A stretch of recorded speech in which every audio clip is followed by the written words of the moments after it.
Some news, John. As it goes with the Bengals, at least, they signed a versatile veteran offensive lineman, Lucas Patrick, a guy who has bounced around the NFC on a couple of different teams: the Packers, the Bears, the Saints. Most recently with New Orleans, a guy who has played really all over the interior of the line. I've got some, a quick video clip here just to kind of go over some things. But your initial thoughts on Lucas Patrick joining the Bengals? Not really the name a lot of people were, clamoring for, but maybe a good depth piece, possible spot starter. It seems like Lucas Patrick was the best guard available to sign right now in terms of like guards who are willing to sign right now. Obviously not the biggest name, but does have starting experience, has been starting since probably, I think, 2020 when he was with the Green Bay Packers. And obviously that's when Jerry Montgomery was there. So Montgomery has a lot of history of watching him in practice, going up against him, his players going up against him in practice. So there's some familiarity there. He started at both guard and center for the Packers, and then eventually earned a contract. I think it was a 2-year, $8 million deal with the Chicago Bears. And he wasn't as good with the Bears. He wasn't as good at center in comparison to where he was at guard. And then the Saints kind of figured that out as well, because he spent 1 year with the Saints, and that offense was kind of firing on all cylinders to start the year. And Patrick was kind of fitting in at, I believe it was left guard. And he was fine, right? Whenever he was in the game, like, he wasn't an issue. He wasn't a liability. He wasn't necessarily wowing anyone, but he belonged on the field as a starter. And, the wheels kind of fell off for the Saints. And he actually suffered a decent amount of injuries, and he exited some games. So he only played, I think, 10 or 11 games this past season. And that was kind of an issue with Tevin Jenkins as well, a guy that we've talked about who's suffered injuries in the past. So Patrick is not necessarily a staple of like consistent on-field health and anything like that, because he is on the other side of 30. He's going to be 32 years old this year, but someone who wasn't going to be very expensive and someone who can start if you need him to. The Saints obviously needed him to start, and it seemed like when he signed, a lot of Saints fans and Seahawks fans, for that matter, because the Seahawks were also in on potentially signing him as well, they were upset that they didn't land Lucas Patrick, because it is really a desolate guard market out there, and it's still, that remains to be the case. Like, it hasn't gotten any better in a week since, but it seems like Patrick is someone who I would only play at guard. I think his worst tape has been at center, but he can play either guard spots. And, for the Bengals, they need two starters right now at either left or right guard. So I think wherever that competition ends up being, he will be in the front of that competition with either Cody Ford or Cordell Volsner or whoever, ends up being the names in that battle there. And he doesn't have to start at a 1 year, $2 million price tag. It's officially 1 year, 2.1, but a lot of that is per game roster bonuses, and you don't have to account for all the per game roster bonuses on the contract if he didn't play 17 games last year. So he can earn up to $2.1 million. But again, that's less than what Cody Ford is making this year, and Cody Ford is not guaranteed to be a starter either. So this was a sign of it saying, hey, let's just get someone that we know can start, who can be a decent player if he has to play, and let's see how it shakes out in camp. 107 games played, 64 starts in 8 seasons, John. And I think you mentioned, I don't recall if it was after the 2019 season that he signed that contract with Green Bay, but looking at some things, it would make sense if that's the case, because he played in 14 games in 19, played in 16, starting 15 the following year in 2020, and then played in 17 games in 21, starting 13. So in those 2 years, 2020 was right guard, 21 was center, and then he moved on to Chicago the next couple of years. Only 7 games played, as you mentioned, some injury stuff in 22. Did play 16 games with 15 starts for Chicago in 23, and then last year in New Orleans played 11 games with 10 starts. So I mean, there are some years that show some health and some stability, and then a couple of other years where either the starts were just limited because he was a younger player buying his time, or the one big year in 22 where he did not play many games at all, 7 games in total, 5 starts for the Bears. Let's pull this up for everybody, just a brief video on him to talk about some things with him, a couple of film clips. Some are good, some are, I don't know what to make of it. But here he is right here, Lucas Patrick. You can see David Carr back David behind him Carr. there. I'm sorry. Yeah, not that Carr. Anyway, 6'3", 313, as you mentioned, 31 years old, 32 in July. He is entering his ninth season. He went to Duke. And, a guy who actually came out with and we'll show you in just a second, a pretty good RAS profile out of Duke as a guard, and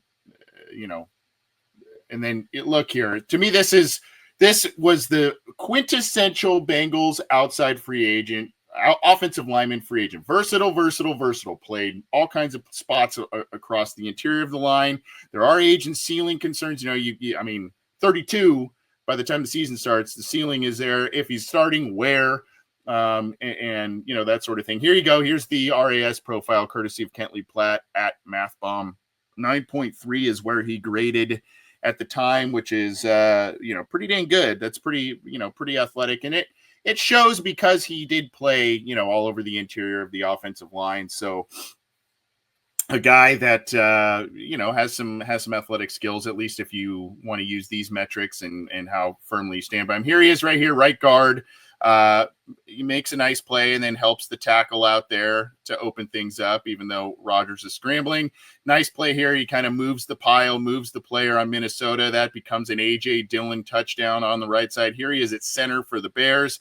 This is a nice one. Gets passed off Jerry Tillery, just kind of staves him off there for a play. And then this is one where I go, I don't know. He gets pushed back. And then there's just extracurricular and he goes, okay, bye.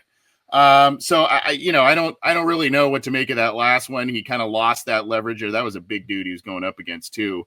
But a couple of clips there just to kind of look at. You see some nice plays either in the run game, a couple of nice pass protection plays.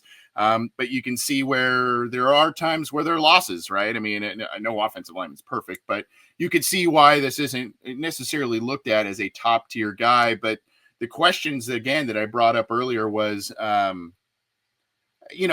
does he start? How effective can he be at 32 years old?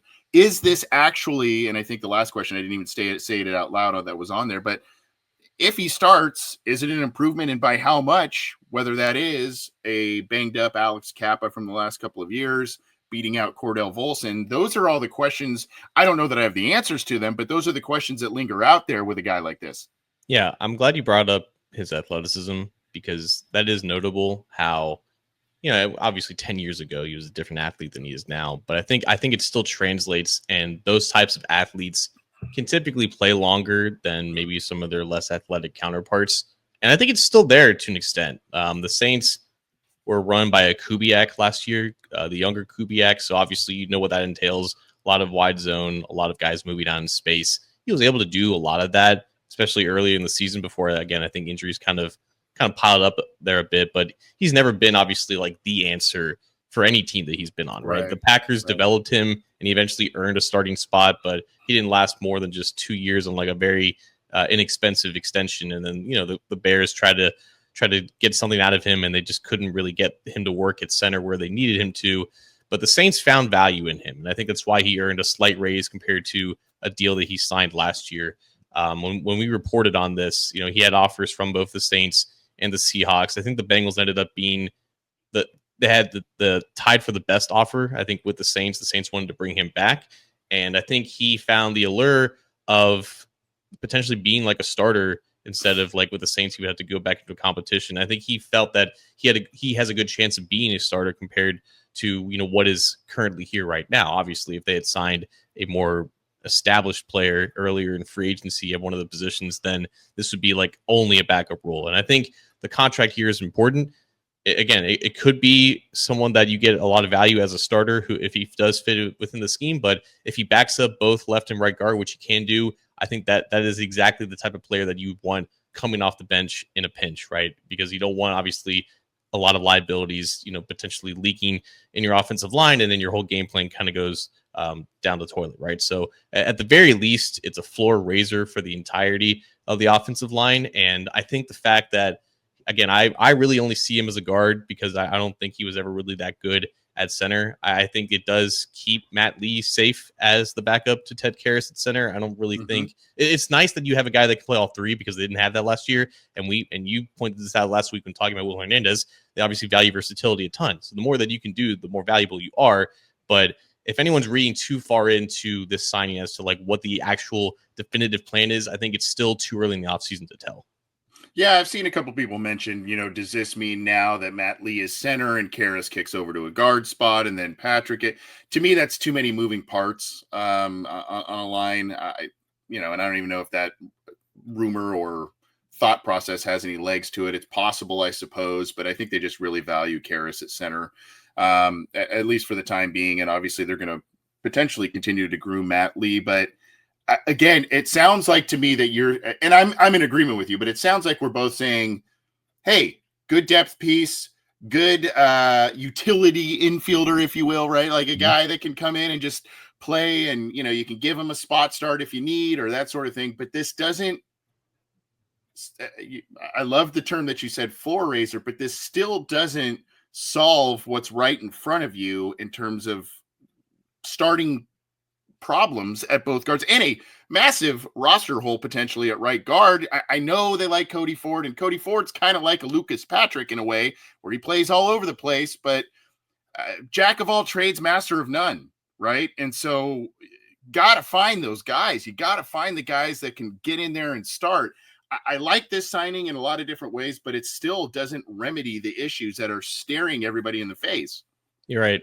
And this is when the uncomfortable parts of the offseason kind of rear their ugly head, because it would be very convenient for the team to have signed, like, I don't know, like a James Daniels, who signed for not a lot of guaranteed money with the Miami Dolphins. Obviously, Kevin Zeiler was out there and he signed a 1-year deal to kind of go back with Bill Callahan for the Cleveland Browns and just to be a starter for that offensive line. Like, there are options here to get like, hey, like we have like a bona fide starter. And now if we just have a competition at the other guard spot, that brings you a little bit more peace of mind.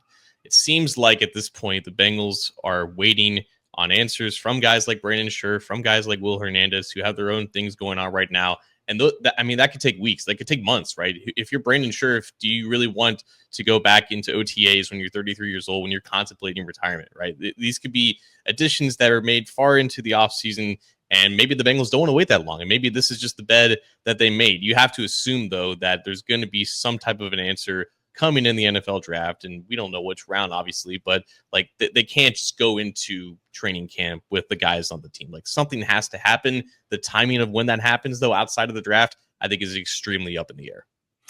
I am in agreement with you, and I mean, I think everybody would feel a lot more comfortable about this guard predicament if the Bengals had more than 6 picks at present, right? Yeah. I mean, a lot of people are saying defense, defensive line, pass rushers, all that kind of stuff. And yes, but you only have so many picks. You don't have, 9, 10 picks as you've had in some years past. You have 6.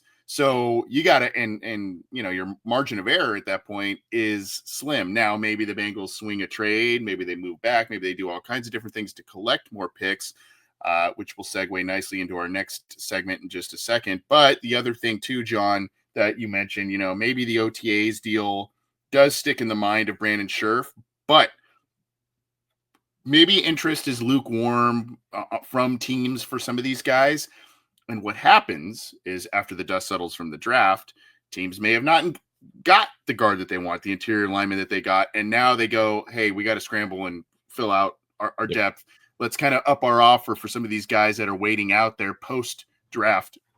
And those are the types of veterans you get on rental deals that can be lucrative for the player, but also, kind of limits the liability for the team too. So that may be an option. But like I said, the Bengals did sign Lucas Patrick.